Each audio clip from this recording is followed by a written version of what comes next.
Welcome to the Metamorphosis Podcast, hosted by Aaron Howe in the United States and myself, Nora Brucker in Germany. In this podcast, we talk to people about transformation and the moments and events that change us. We hope you enjoy.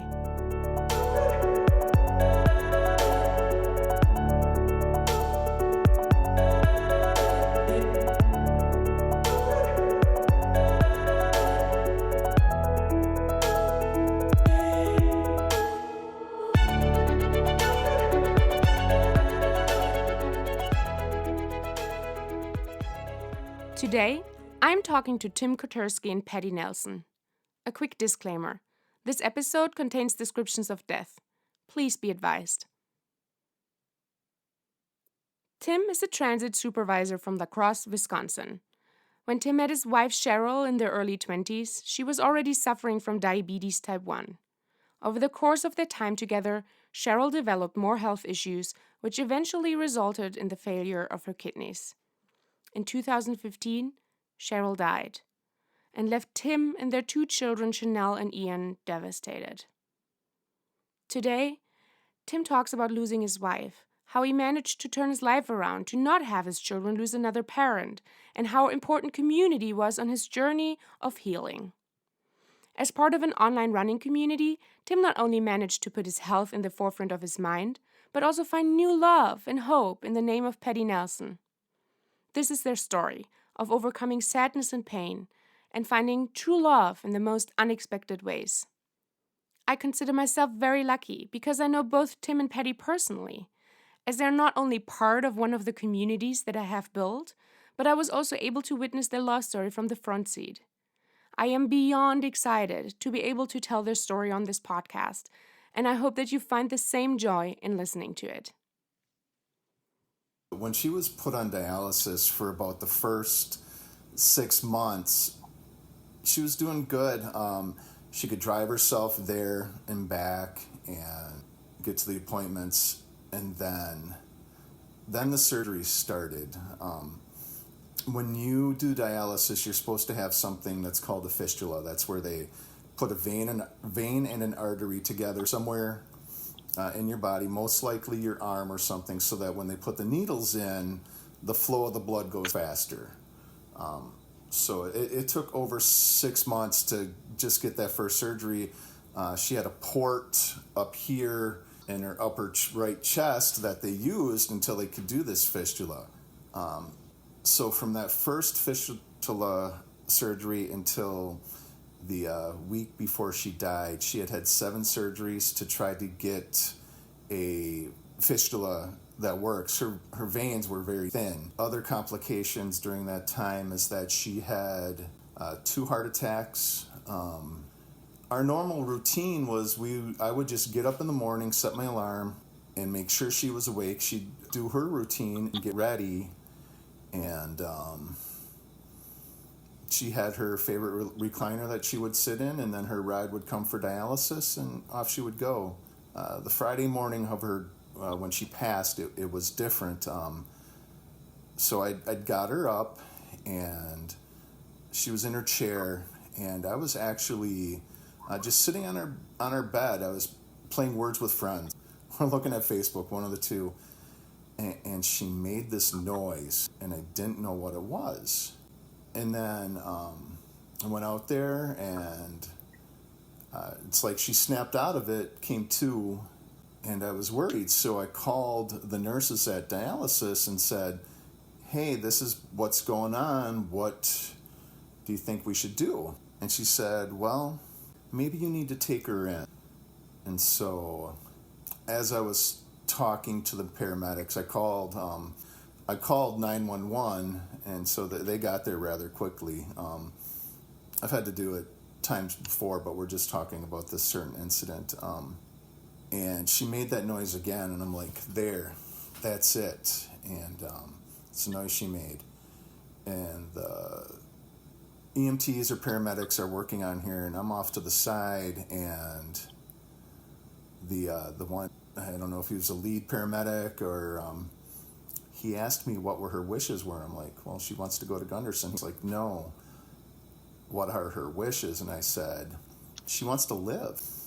And so they loaded her up in the ambulance, and I was numb, really, to the effect there'd been so many hospital calls and stuff or ambulance calls to our house, it didn't faze me anymore. And so they took her in the ambulance, and I went to the hospital, and they're working on her. I'm just sitting in the room. I'm going to add this part because I think it has reference. Somehow I had the house phone in my pocket, and I had dialed my friend Nate, and the phone wasn't in my hand. They had just taken her away. I was getting ready, and he calls me back, and he's like, "What's up?" I'm like, "What?" He's like, "You called me." I'm like, "No, I didn't." And so then I just told him Cheryl's going to the hospital again. And so he hung up, and I got ready to go, and then he met me at the entrance to the emergency room. He said, "I hung up with you, and I just felt I had to be here for you." And so we're waiting, and then they bring us into the actual emergency room where they're working on her. And they had brought her back, so I guess during the ambulance ride she had passed once, and they had to resuscitate. And they brought me in to like try and, I don't know if you want to call it, coax her, help her. And I'm talking to her, and she's wrestling on the bed. I can see where they jabbed a IV. They couldn't get a vein, so basically they jabbed it into the bone in her leg. That's one of the things they can do, and screw it in. I see that. I see wires all over, and talking to her, and then all of a sudden she raises her head up and just says, "I just want to fucking sleep." And I said, "It's okay, Cheryl, just go to sleep." And that's when she, not even 5 seconds later, went into cardiac arrest, and they took me out of the room, and I don't know how long it was. It seemed like forever, but they came and told me that they got her back, and they were taking her upstairs to the cath lab. But then they took us to the third floor waiting room, and all of a sudden there's this gentleman here talking with us. It was me and my son Ian and my friend Nate. My daughter Chanel stayed at home. So, but this gentleman was talking with us, and it again seemed like an eternity, and he's like, "We should go, they want you to come to the room." And so they took me to the room where they were working on her, and they were doing CPR. And they wanted me to, they got me right up by her face, talking her ear, and just encourage her to come back. And I don't know, it might have been another 5 more minutes of them doing CPR. And the lead doctor said, "Just, all right, everyone stop." And he explained to me, he's like, "We've been doing this for 20 minutes. And if we got her back, that she'd be a vegetable. She wouldn't have her normal life." And that's what she wanted. And I had told him to stop. When Tim's wife died, it was also a wake-up call for him. Tim has been struggling with weight issues his entire life, and therefore was also at a point where his health took a turn for the worse. When he was in school, the first time he was confronted with identifying his lifestyle as not normal was when his class talked about obesity, and some kid actually pointed out at him to show what that would look like. Later in life, Tim took a blood sugar test from his wife to see what his own results would be. He tested such high levels that he knew he needed to change something. Still, deciding you want to change and actually doing it are two different things. After the devastating loss of his wife and the period of grief, Tim managed to make a lifestyle change that actually stuck. So I was just going through the motions and just doing anything for the kids that I wanted to. And so I'm going to say it wasn't right away, but it was probably closer to December when Chanel got a dog for Christmas. And the dog gave me a reason to walk. Yes, because she wasn't doing it. And so the dog needed to be walked. Even before his wife died due to complications of an unhealthy lifestyle, Tim was aware that his own health was not in a good condition. That is how Tim became part of an online community that would later change the entire course of his life. It was June of 2012. A friend of mine posted a 90-day exercise challenge that was supposed to start July 1st. And I put, I'm in, and then I thought to myself, why wait till July 1st? You want to do this, so do this now. And I started walking. I was like 330 pounds.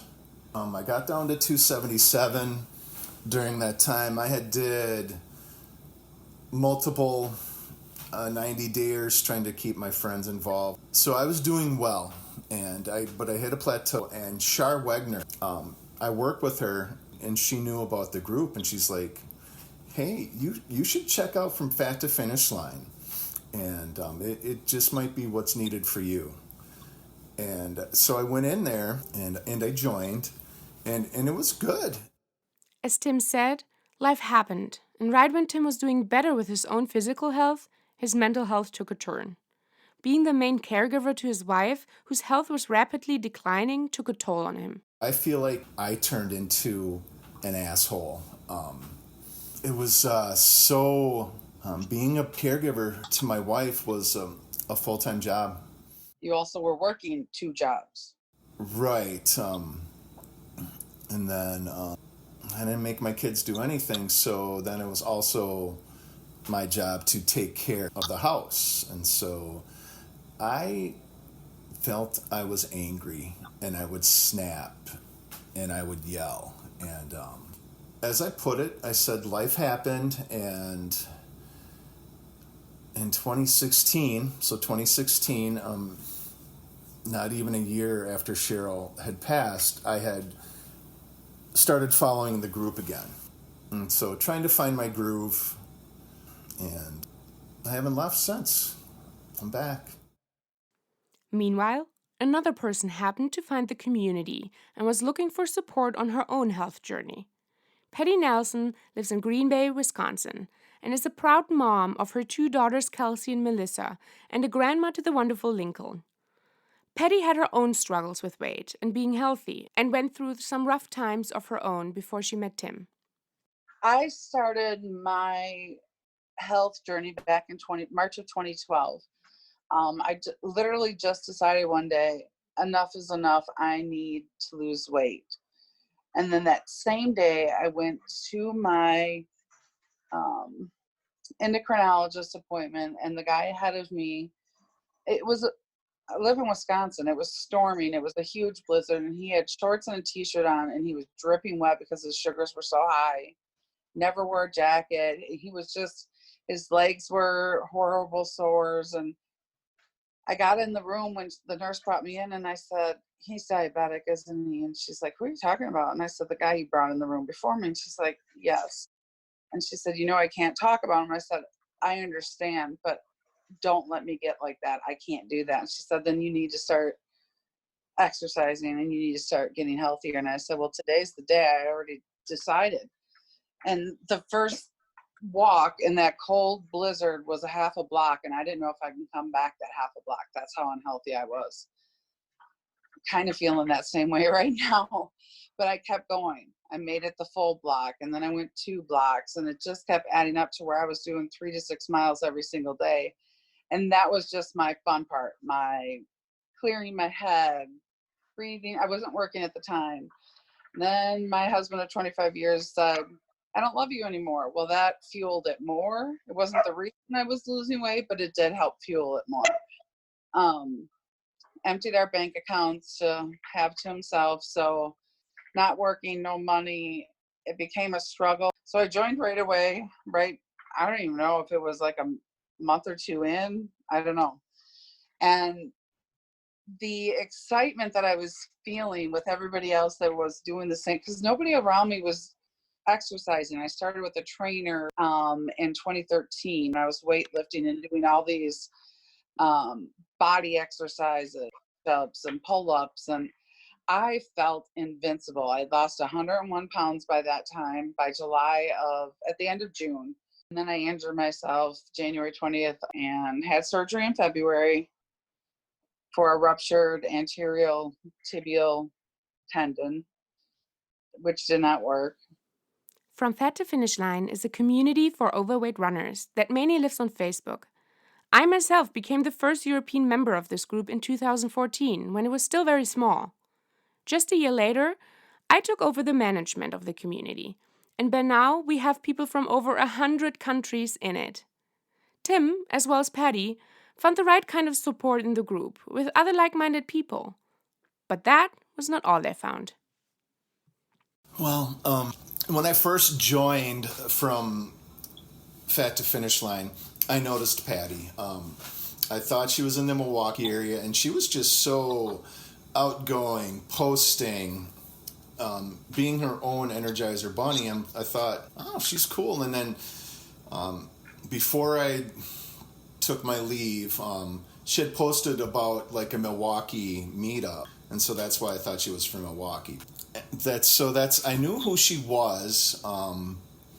Life happened, and then I don't know exactly when. You'll have to help me, Patty. But did you saw me in Words with Friends? Yeah, it was after you came back and started following again, and I was playing Words with Friends. I had the other ankle surgery, and I was on the phone all the time because I was bored.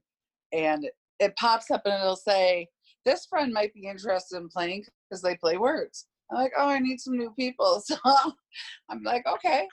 And then we started chatting. So we weren't Facebook friends at the time.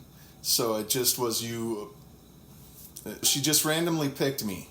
I don't know if she remembered me from the group from before. Well, it came up and said that you played. Do you want to play with this person? I said, okay.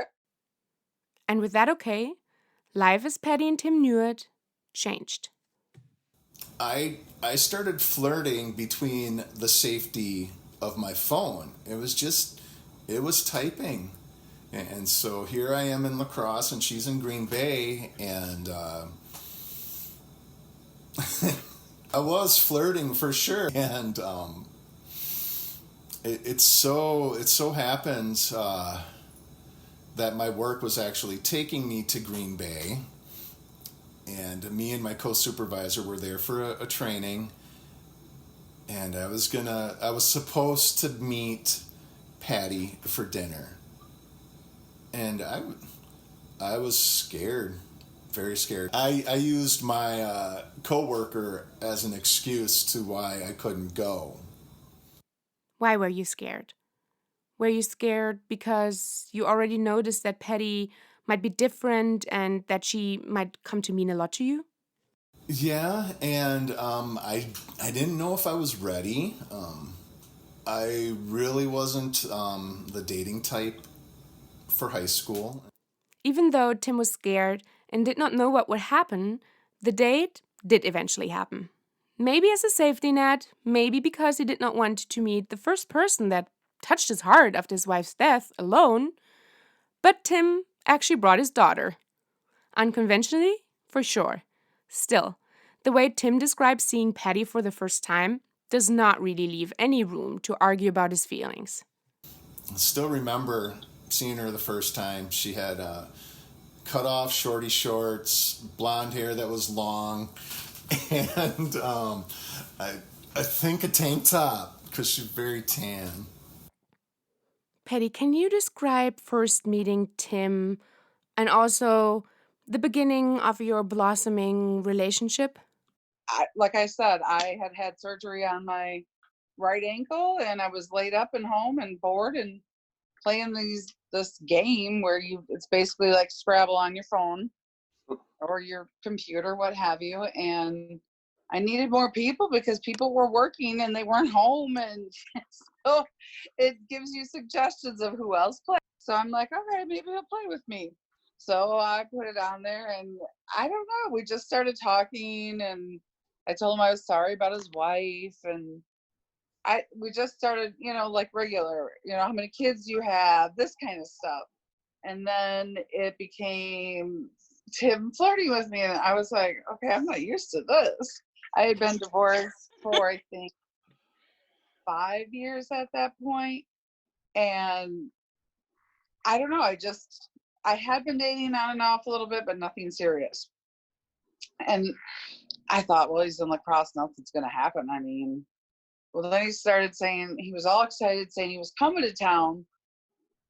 So we made all these plans, what we were gonna do that night.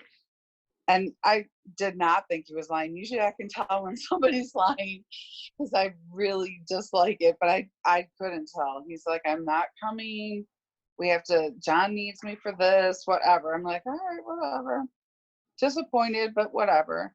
And then, like he said, he came with his daughter the next week, and we did have a great time, but I kept thinking, why would you bring your daughter on a date?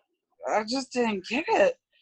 And then he said all the way home that he and his daughter had discussed it, and he said he thought maybe he wasn't ready, but he didn't want to have a relationship with somebody so far away. So he called, and I was in tears because I'm like, well, why did you even come then, type of thing, Why did you get my hopes up? Why did we even see each other? And I'm like, why are you taking information from your 17-year-old daughter? I mean, none of it was making sense to me. So then we kind of just didn't talk. And then, I don't know, I want to say it was less than a week later, you messaged me. I think you texted me then because I think we had already exchanged our phone numbers. And are you still mad at me? I'm like, oh my gosh. And then I said, okay, if we're going to be friends, we have to be friends. He's like, okay. So we thought we were going to be friends, and it wasn't even a few days later. He goes, I can't. I like you too much. I just, something's here. So then I went to lacrosse that following weekend. And again, his daughter was involved the whole time, but we still had fun. And ever since, we've been together. Made it official. I'm like, can I put it on Facebook? It said I was in a relationship. It's safe to say that both of you had no idea what would happen when you joined the community, huh? Friendships that we have, I mean, we've gone on vacation every year since, and it's always been with at least one, if not more, people from that group, from Fat to Finish Line. It's brought us, obviously, each other and our families together, but it's brought us some amazing friendships. Oh, and not yeah. to mention, different tips on running and perhaps dieting or what have you. For the people in From Fat to Finish Line, both Patty and Tim became a beacon of hope. Not only did they represent what could actually happen when you open yourself up to your tribe, but they were also two of the biggest supporters and inspirations for the group. Patty withstood blowback after blowback with her feet surgeries, and she never threw in the towel. Instead, she was always there to encourage others and a constant voice of hope in this community. Tim turned the 90-day exercise challenge that started him moving in the first place into a huge accountability motivation for the other members. Since he started it, Tim moved his body for 30 minutes every single day in whatever way possible for the past 1,530 days, or 17 rounds, and inspired countless others to do it with him. Not only that, he also became a walking hero, with recently completing a full marathon just walking. It is safe to say that both of them do not want to be missed in this community. It is also safe to say that the other members were all there for Tim and Patty when yet another hardship was thrown their way. On the fateful morning of January 6, 2018, Tim went to his doctors for a routine cancer checkup and came back with a devastating diagnosis. They found a call-up, and then he says to me, I couldn't get it all. And so we're going to send it to the lab. And he referred me to a surgeon. And he's like, I'll put a rush on it. And so that Thursday afternoon, my own physician called me, and he said the same thing, but he said, you have cancer. And so the first guy didn't, and I'm like, I just said, okay. I was shocked, but I guess I was still in disbelief because there were no lab results and no symptoms whatsoever. And so the next day at work, I was on pins and needles all day, just waiting for the message, hoping to get an all clear, and it never came. And then there's the whole weekend that you have to sit through that, and it's just running through my mind. I'm thinking, I'm going to die. And so they finally did call me and verify that it was cancer that Monday afternoon. And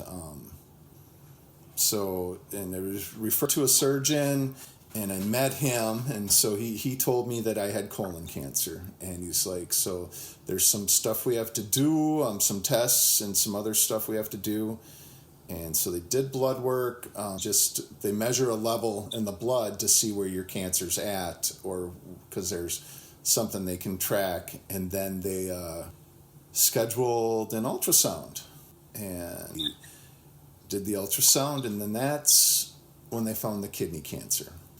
And so no symptoms for that either. And so my surgery had been scheduled for February 2nd, and he had to make arrangements with a renal surgeon to basically assist and go in, because the decision was made to take my left kidney as well as the portion of the colon. And so I'm doing all this, got my paperwork filled out for work, and when I left the building the day before surgery, the day before surgery, I cried as I walked to my car because I felt like I was never going to go back there. And so get to surgery day. That's a blur for me, but it's probably one of the longest days of Patty's life. Tim went through an excruciating 12-hour surgery to remove the cancer in his colon as well as in his kidney. During that entire time, Patty was waiting and hoping for him in the hospital. At around 10 p.m. that night, Tim went into recovery. When he woke up, however, his pain was at a 10 in his left leg. Trying to find out what was actually wrong with him, the doctors assumed he might have compartment syndrome. In acute compartment syndrome, unless the pressure is relieved quickly, permanent disability and tissue death may result because the blood flow into nerves and cells is disrupted. Thankfully, that was not the case. Instead, his doctors found a huge blood clot in his leg, which led to an 8-day-long hospital stay for Tim. Thankfully, the doctors were able to control the blood clot, and when Tim eventually got released, he got the news everyone wants to hear. It was the day before I went home. I had got the best news that we could ever get, is that they got it all. So when they do this type of surgery, they take existing cells around, they go into the non-affected cells to make sure that it's not progressing, and both cancers were completely removed. And so no chemo, no radiation. He had phenomenal doctors. You have once said to me that you would not have gotten through all of this if you would not have changed your lifestyle before. In fact, I remember you saying that you don't even know if you would have been alive. And I think that your recovery actually reflects that. I recovered rather quickly. And so we're going to go back to 2016, and I had come back from Fact to Finish Line, and I'm following. And then they started talking about the Run Your First Mile program. And before that, I was just walking. So that fall, I was dealing with some plantar stuff, but I ran my first mile. And then I went to 5Ks. And so this group got me to run a mile, got me to train, because I was 16, 2017, trained for 16 weeks in there, and I ran my first half marathon. I'm totally running, no stopping, no intervals. And so this is 2017, and I, through the 90-day exercise challenges and eating right and everything, I had dropped down to about 272 pounds. And so then after that, I'm on this euphoric high because I just completed my marathon, and then not even 2 months later, you find out you have cancer. And so I was supposed to be off of work almost 9 weeks, right, Patty?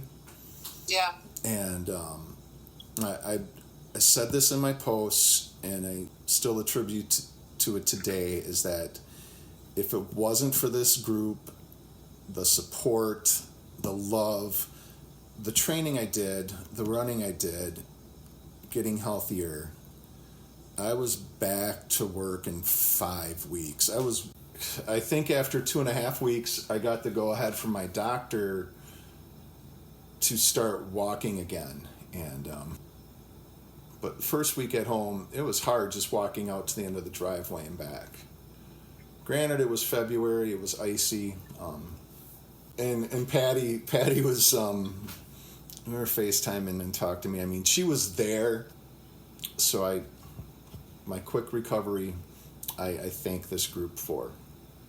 It was because he was in good health and so strong, the doctor said. He may not have made it through that 12-hour surgery had he not been in that good of shape. During his entire recovery and going into remission, Patty was at Tim's side. Even though the two are divided by hundreds of miles and a 4-hour drive, they are visiting each other back and forth and are always there for each other through everything that life throws at them. Patty has been there every step of the way when Tim went through his cancer, and Tim was there for Patty through all of her injuries. Patty is still going through recovery from her latest ankle surgery. When it comes to their relationship, it seems like nothing can break these two. They already went through hell before they got together, and they continue to face a lot when they eventually became a couple.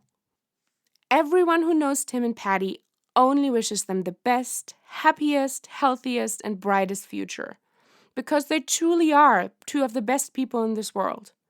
And the future does look pretty bright for them already. After everything they faced together, Tim took their relationship to the next level when he asked Patty to marry him last year. Of course she said yes. And they had 20,000 people in their community to cheer them on. Tim and Patty represent hope and love, never-ending strength, and a lot of wisdom. When I asked Patty and Tim how they went through all of this and never lost hope, how they were able to still believe in love and actually find it again. I mean, after all, Patty went through a messy divorce after 27 years of marriage, and Tim lost his wife in such a devastating way. Well, their answers truly showed their wonderful characters. Never give up. Yeah. You got to keep, in the beginning, Nora, I literally had to put a smile on, and I kept telling myself, fake it till you make it. Fake it till you make it. Because it was either that or cry all the time. Because I was completely bombarded. I had no idea it was coming. It was 27 years of our life, our kids, our home. So it was a crazy time, but I found out how strong I was. I didn't have to have somebody else. And it was actually ended up being kind of a good thing. I found myself, and that helped me lead me to Tim, knowing who I am. And so never give up. For me is just,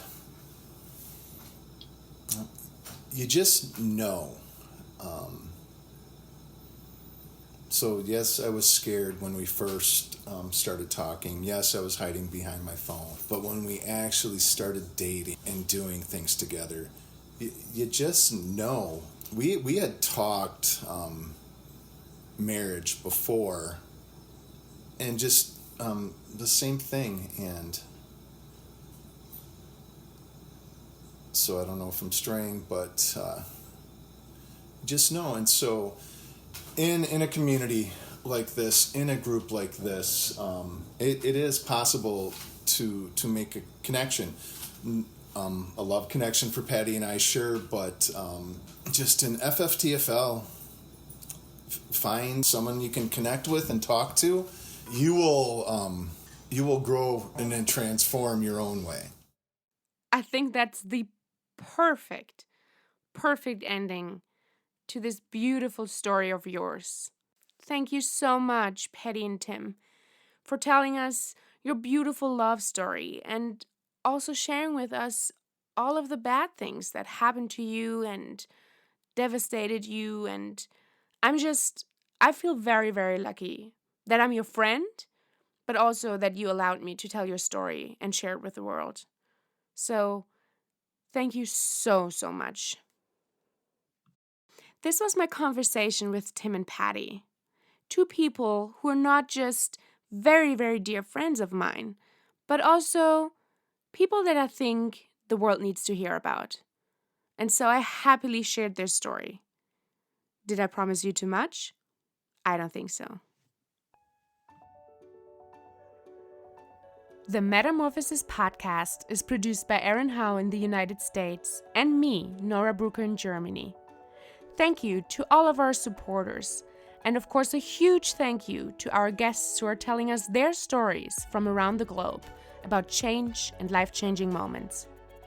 For more information about each episode, check out officialmetamorphosispodcast.com and follow us on Instagram at officialmetamorphosispodcast for an exclusive look behind the scenes and our guests.